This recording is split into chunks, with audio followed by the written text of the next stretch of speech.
8chan, 4chan's little cousin, is being raided by the FBI. Hello everyone, this is Mr. Obvious, bringing you the obvious, and today, on twitter.com, shout out somebody. Okay, so there's a user here, at Swodinsky, who says, lmaooooooo, 8chan just got search warranted. And here you can see a legal document in the matter of search of 8chan.net. The warrant is response to the ongoing trial of John Ernest, aka 19-year-old rampage in California synagogue, murdering one Jewish person and injuring 3 others. From the filings, it looked like the feds are doing a hardcore scrub of his FB and 8chan account. 8chaners don't have accounts. You know, it's always interesting seeing the normie's perspective. So this is recent. Here the story. San Diego synagogue shooting. What we know about suspect John Ernest. John T. Ernest, the 19-year-old man detained in Saturday's deadly synagogue shooting in San Diego, was a student at Cal State University. No wonder he went insane. San Marcos school officials said. You know what pisses me off is they'll never address the real cause of all this. Okay, it wasn't 8chan. It wasn't chat boards online. It was you, the left. It was you, Democrats. And your insanity. These young men are looking around and they're seeing nothing but... and it's driving them insane. Ernest is being questioned by the FBI and homicide authorities. San Diego Sheriff William Gore said authorities were poring over his social media accounts in a letter that Gore described as his manifesto posted online around the time of the attack. Gore said officials were working to verify the posting authenticity and did not offer details on any motive, but the letter supposedly details the shooter's hateful motivations and his reasons for targeting members of the Jewish faith. In the letter posted on an online text storage site called Pastebin, the author identified himself as a 19-year-old nursing student with the same name as a suspect.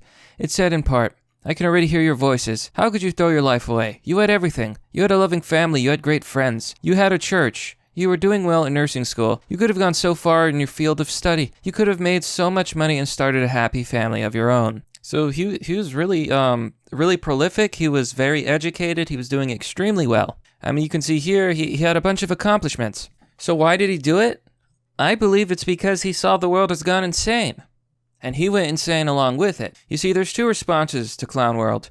Either you laugh and you become a clown, or you go insane, like the Joker. So Swodinsky says, dude, giving yourself up to authorities is like the most noob move ever? Maybe. P sure the other channers are gonna chew him out over this one. Wow. So after Ernest fled the scene, he called 911 from his car and identified himself as the shooter at the synagogue. Yeah, that's a noob move. Okay, so here it says, wait, oh my god, I forgot the wildest part. That this investigation might implicate not just the shooter, but like the entirety of 8chan. Why did this take so long to happen? Holy shit. You heard that right, folks. Free speech is no longer allowed. We're gonna destroy entire websites over the actions of a lone wolf. Explained above, some of the posters may be potential witnesses, co-conspirators, and/or individuals who are inspired by the subject posting. As discussed above, Ernest stated in the subject posting, "I've only been lurking here for a year and a half. Yet what I've learned here is priceless." This information suggests Ernest was inspired and/or educated by individuals who commented in his threads. So we're approaching 1984 Orwellian. I mean, we're already there. It's pretty bad when they want to crack down on free speech just because people are having free speech. If they really wanted to solve the problem, the solution would be to end Clown World. Stop with all the far leftist, cultural Marxist, regressive bullshit. Stop it.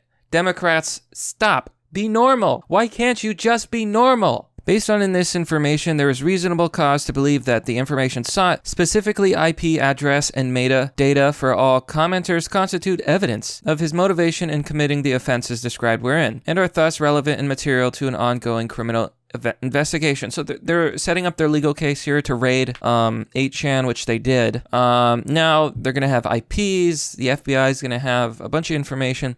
This is why you have to have 7 proxies, my friends. And by the way, if you've ever wondered how like the FBI is going to be able to ID posters on and image boards like 8chan, it's really not that complicated. Looks like ch.net is an internet company that, among other things, provide electronic communication services between its subscribers. Yada yada yada, they track the IP, they log the IP, that information's available for legal processes. And here 8chan itself is talking about this. They found out through this tweet. Now here's someone says, also worth noting that the document have screen caps related to the threads of the event. The documents acknowledge that there were both people who criticized and praised the shooting alike. Anonymous says, why do they expect to find that they can't just looking at the front page? IP addresses? It's not illegal to have opinions yet. Annan says, all the edgelords who promoted violence will get a nice 5 a.m. wake-up call from the feds. Not if you're hiding behind 20 proxies. See, the problem with this is it's all anonymous. So, I mean, the FBI themselves, the CIA could come on these boards and write whatever they want and encourage violence. You would never know. And for a little bit of background on 8chan, there was a point when there was a mass exodus from 4chan. I believe, what was it? A certain subject was being suppressed. And a lot of the edgelords went to 8chan. Like, as far as I know, they all moved to 8chan. So that's why 8chan is, more extreme. Okay, here Annan says, Natsok Terror Board. In what way? All races shitpost, Annan. They are only afraid when whites shitpost.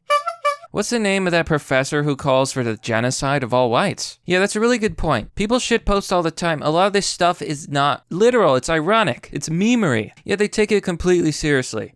Especially if it's white people, because they're not allowed to have an opinion in 2019. Okay, so this Annan gives a really good breakdown. Page 10 of this search warrant is revealing. Now we know the FBI are the most brain-dead, tech-illiterate, stupidest boomer-tier people. This is the one line which St. Ernest said in his manifesto that the FBI have narrowed in on. I've only been lurking here for a year and a half, yet what I've learned here is priceless. The FBI used this sentence, actually let me make this smaller. The FBI used this sentence to conclude St. Ernest was inspired by and educated by all of you other posters on poll. And now the FBI wants to know the IP address, name, and identity of everyone who posted something which St. Ernest read. That could number in the thousands of comments from you shit posters over the last year and a half. If you ever created a thread which St. Ernest read, then you might be a co-conspirator who influenced him into getting revenge against Christ killers. Of course, this entire approach by the FBI is mentally challenged and embarrassing and reveals the FBI are the most internet unsavvy than your effing boomer grandpa.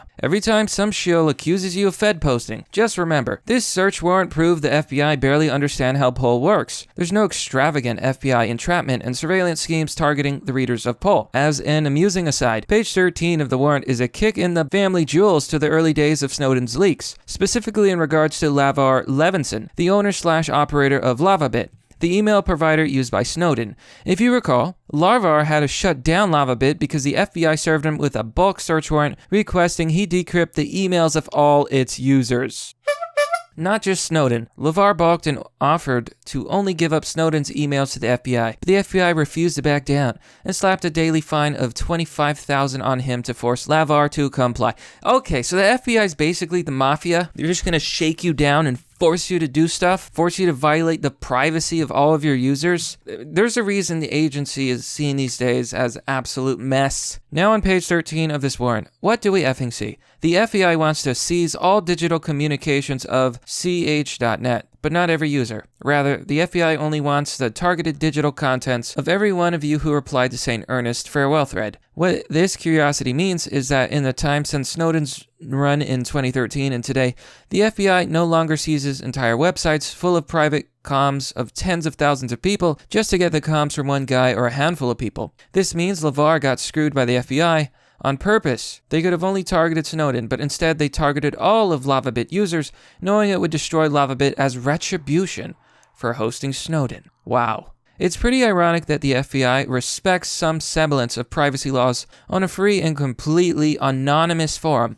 while the FBI pisses on privacy on a private and paid and non-anonymous email service. Finally, it's important to understand that the FBI is seeking just what the FBI is seeking in the search warrant. The FBI only wants your IP. But the FBI already effing has your IP, because all of 8chan is saved into Prism on the NSA's side. So why is the FBI wasting its time on this search warrant when they already have your IP? This search warrant is just a smokescreen and parallel construction, so the FBI doesn't have to admit. We got Annan's IP addresses from Prism because we have a top secret program with all of poll under surveillance. Now we live in a world where the secret police pretend to be tech buffoons to cover up the bulk of their roving warrantless wiretaps against us. We're applying to an anonymous thread that you don't even know is real makes you a criminal co-conspiracy guilty of violating USC 247, violating the civil rights of a protected religion. Honk honk. Or should I say, That was one heck of a read. So, 8chan is getting raided. They're going to have to give up the IP addresses of their users.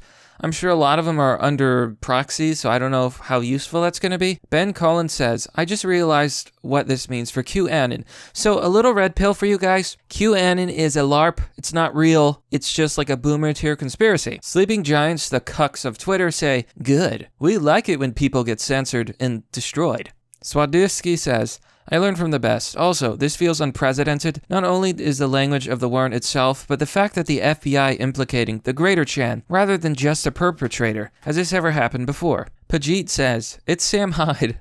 Photographic evidence was provided here in the warrant. He can't keep getting away with this. Now, Warren says basically what my sentiments are. Another erosion of freedom that the sheep will applaud.